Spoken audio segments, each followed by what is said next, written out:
Okay, so obviously it's snowing out. That does not help the stump grinding at all. It's crunchy out too, and the dog is barking. All the things right now are happening except for stump grinding. I'm gonna stop the dog from barking. Okay, the dog is quiet. The snow is still crunchy. It's still on the ground, but 2 days ago before the snow, I did grind these stumps in Simsbury. It wasn't in Simsbury, it was in Avon. What am I talking about?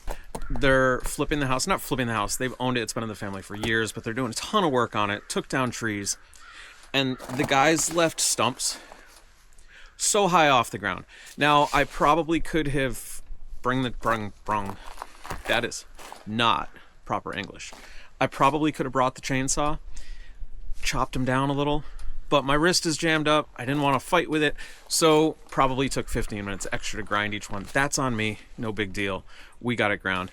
And yeah, so anyways, there were a handful of stumps, some big, some weird, and they went like this. Let's go get to it, and let's grind again when this snow is gone next week down by the shoreline.